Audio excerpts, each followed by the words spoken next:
Hey there guys, so in this video I want to teach you how to solve exponential equations. So let's have a look at the first equation. So we have 2 to the power of x plus 2 to the power of x plus 1 equal to 24.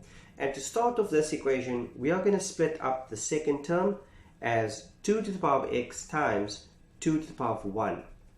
Okay, now I want to factorize. So I'm going to take out 2 to the power of x as a common factor, and that leaves me with 1 plus 2 to the power of 1. Okay, now 1 plus 2 to the power of 1 is 3. So 2 to the power of x times 3 is equal to 24. And if we divide both sides by 3, we get 2 to the power of x equal to 8. And 8 can be expressed as 2 to the power of 3, and therefore x is equal to 3. Okay, let's have a look at a second example. So here we have 3 to the power of x plus 1 minus 2 times 3 to the power of x minus 1, and that's equal to 21. Let's start out by breaking up these terms. I'm going to write it as 3 to the power of x times 3 to the power of 1 minus 2 times 3 to the power of x times 3 to the power of negative 1. Again, I'm going to factorize by taking out 3 to the power of x as a common factor.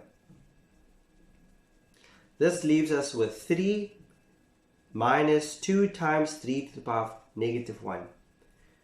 Okay, now we want to simplify that. So 2 times 3 to the power of negative 1, that's going to give me 2 over 3. And then I can now minus what's in our brackets. So 3 minus the 2 over 3, and that gives us 7 over 3. To get rid of the 7 over 3, we're going to divide both sides by that number. And 21 divided by the 7 over 3 is equal to 9. So 9 can also be expressed as a power of 3. And 3 to the power of 2 is equal to 9. And therefore x is equal to 2. Moving on to our third and final example.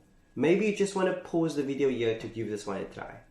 When you are done, press play and carry on with the video. So we'll start off this one as we did with the previous by breaking up the first term as 5 to the power of x times 5 to the power of 2. Okay. Now, all I need to do is take out x as a common factor. That leaves me with 5 to the power of 2, which is 25, plus 1, and 26 over 25. Okay, now 25 plus 1 is equal to 26. And at this point, I'm now going to divide both sides by the 26. So 26 over 25 divided by 26, that gives us 1 over 25. Okay. Now 1 over 25 can be expressed as 5 to the power of negative 2. And therefore, since the bases are the same, we can now say that our exponents are equal and x is equal to negative 2. I hope you got that answer correct.